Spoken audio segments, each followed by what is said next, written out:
एक बार की बात है, एक शहर धीमे धीमे सोने की चोरी बढ़ने लगती है। शहर के सभी सुनार परेशान हो गए थे और किसी को भी पता नहीं चल पा रहा था कि आखिर ये सब कर कौन रहा है। शहर का एक जाना माना सुनार था जिसका नाम किशन था। उसके यहाँ अभी तक चोरी नहीं हुई थी। वो अपनी दुकान पर बैठकर बड़ा परेशान हो रहा था और सोच में डूबा था। शहर के सारे जाने माने सुनारों के यहाँ से कितना कितना सोना चोरी हो रहा है। वो भी ये चोर भी पता नहीं कौन है, कितना शातिर है, सबकी नाक के नीचे से सोने चुराए ले जा रहा है। अरे अगर वो मेरी दुकान पर आ गया तब मैं क्या करूंगा। तभी किशन की बीवी राधा दुकान पर टिफिन लेकर आ जाती है। अरे किशन जी, आप किस सोच में डूबे हुए हैं? मैं दुकान के अंदर भी आ गई और आपने ध्यान भी नहीं दिया। क्या बात है, सब ठीक तो है? अरे राधा, मैं बहुत परेशान हो रहा हूँ। तुम जानती तो हो शहर में सोने की चोरी के बारे में। कुछ समझ नहीं आ रहा क्या करूं। हर वक्त यही फिक्र होती रहती है कि न जाने कब मेरी दुकान से चोरी हो जाएगी। अरे हाँ, मैंने भी इस बारे में काफी सुना है। पड़ोसी भी इस बारे में बातें कर रहे थे कि वो चोर सुनार की दुकान से सोना चोरी करके ले जाते हैं। वैसे मेरे पास इस समस्या का एक उपाय है। क्या? कैसा उपाय राधा? किशन जी, वो चोर दुकान से सोना चुराते हैं तो आप एक काम करिए ना, कुछ दिनों के लिए सारे सोने की चीजें मुझे डब्बे में बंद करके दे दीजिए। मैं घर ले जाती हूँ और लॉकर में रख देती हूँ। अगर चोर यहाँ आए भी तो उन्हें कुछ भी नहीं मिलेगा। अरे हाँ राधा, ये तो सच में काफी बढ़िया उपाय है। रुको, मैं अभी सब सोने का सामान एक बैग में भर के तुम्हें दे देता हूँ। तुम इसे घर ले आओ।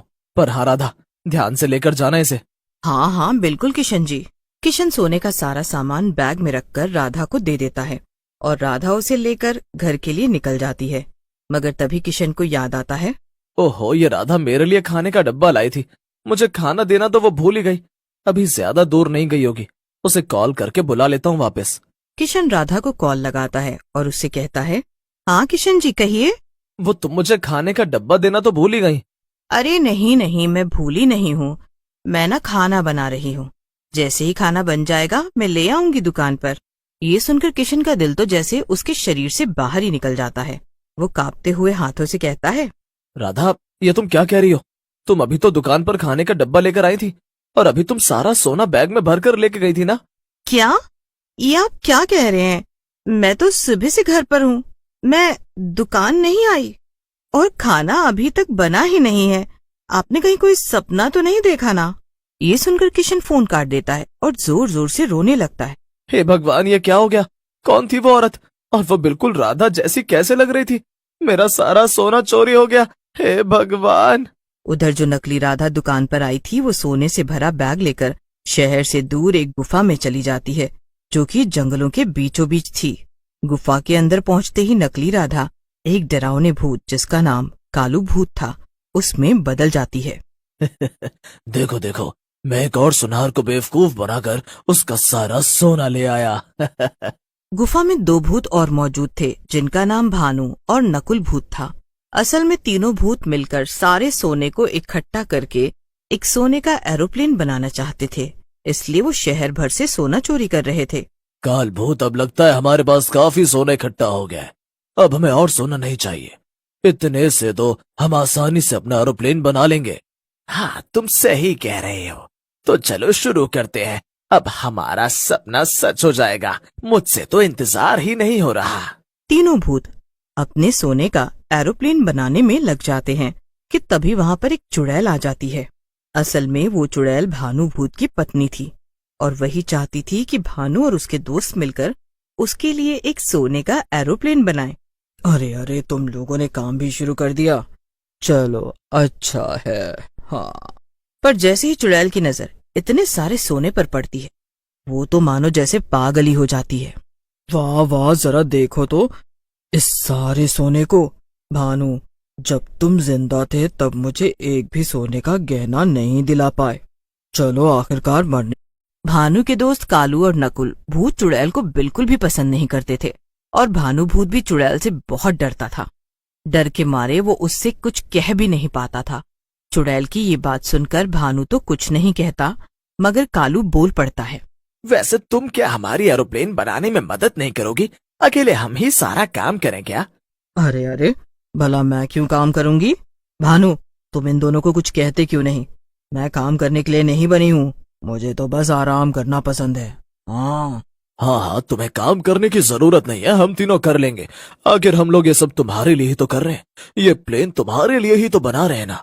तुम जाओ अब जाकर आराम करो। ये तो क्या बोल रहा है भानु, इतनी मेहनत हम करेंगे और प्लेन सिर्फ इस चुड़ैल का होगा। भानु किसी तरह नकुल और कालू को शांत कराता है और चुड़ैल से वहां से जाने को कहता है। हाँ जा रही हूं मैं, और तुम तीनों जरा जल्दी जल्दी हाथ चलाना। मुझे मेरा सपनों का सोने वाला एरोप्लेन जल्द से जल्द बनकर तैयार चाहिए, समझे ना। इतना बोलकर चुड़ैल वहां से चली जाती है और भानु अपने भूत दोस्तों को समझाने लगता है। तुम लोग भी ना दोस्तों, तुम लोग भी एरोप्लेन उड़ा लेना, पर तुम लोग जानते हो ना कि एरोप्लेन बनाने का काम मैंने इस चुड़ैल के लिए ही शुरू किया था। फिर तुम लोग उससे लड़ते क्यों हो? अरे उससे लड़ेंगे तो वो हमें चैन से काम नहीं करने देगी, इसलिए उससे मत भिड़ो और चुपचाप अपना काम करते रहो। अरे भानु, तू एकदम जैसे उसके वश में है। वो तेरे साथ हमेशा कितना बुरा बर्ताव करती है, फिर भी तू उसके ही पीछे पीछे घूमता रहता है। न जाने कब तुझे अक्ल आएगी और तू उससे कुछ कह पाएगा। हाँ भानु, कालू एकदम सही कहा, वो चुड़ैल सही नहीं है। अरे अब तो तुम दोनों ही भूत और चुड़ैल बन चुके हो, अब तो उससे क्यों इतना डरता है? भानु, नकुल और कालू भूत मिलकर सोने का एरोप्लेन बनाने लगते हैं। उधर किशन सुनार की रो रो कर हालत खराब थी। राधा उसे समझाने की काफी कोशिश कर रही थी। अरे अब बस भी करिए, जो हो गया सो हो गया, अब हम और कर भी क्या सकते हैं। नहीं, तुम्हें क्या लगता है मैं उस चोर को ऐसे ही जाने दूंगा? राधा मेरे गहनों के चोरी के डर से अपने कुछ गहनों में ये जीपीएस फिट कर दिया था। अब मैं अपने फोन की मदद से ये पता लगा सकता हूँ कि मेरे गहने इस वक्त कहाँ हैं। इतना कहकर किशन अपना फोन निकाल लेता है और राधा को दिखाता है। ये देखो राधा, सारे गहने अभी इस वक्त शहर के बाहर इस जंगल के पास कहीं हैं। अब मैं शहर के सारे सुनारों को जमा करूंगा जिनका सोना चोरी हुआ है, और इन्हें इकट्ठा करके मैं उस चोर को रंगे हाथ पकड़ूंगा।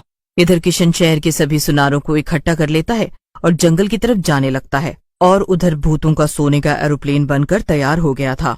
वाह वाह वाह, ये एरोप्लेन कितना ज्यादा चमक रहा है और ये कितना सुंदर भी है। अभी इसे उड़ा कर देखती हूँ। तुम लोग मेरे रास्ते से हट जाओ, मुझे एरोप्लेन उड़ा कर देखना है। अरे नहीं नहीं, एरोप्लेन हमने बनाया है तो हम तीनों ही पहले इसको उड़ा कर देखेंगे ना कि तुम। ये हमारा एरोप्लेन है, समझे तुम? दोस्तों कोई बात नहीं ना, इसे पहले उड़ा लेने दो ना, फिर हम भी उड़ा लेंगे। अरे इससे लड़ो मत, वरना ये हमें बहुत मारेगी।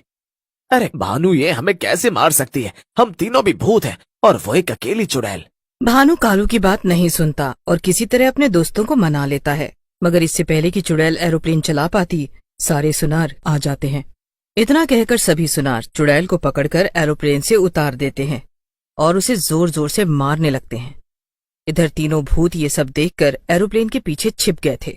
भानु कुछ देर सोचता है, मगर फिर उसे भी चुड़ैल की हुई हरकतें सोचकर बहुत गुस्सा आने लगता है। चल भानु बेटा, यही सही समय, अपने एरोप्लेन को लेकर भाग चलते हैं हम तीनों। इस चुड़ैल से भी हमें छुटकारा मिल जाएगा। सही कहा तुम दोनों ने दोस्तों, ये चुड़ैल हमेशा मेरी मासूमियत का फायदा उठाती थी। अब इसे यहीं मार खाने के लिए छोड़ देते हैं और हम अपने एरोप्लेन में बैठकर उड़ जाते हैं।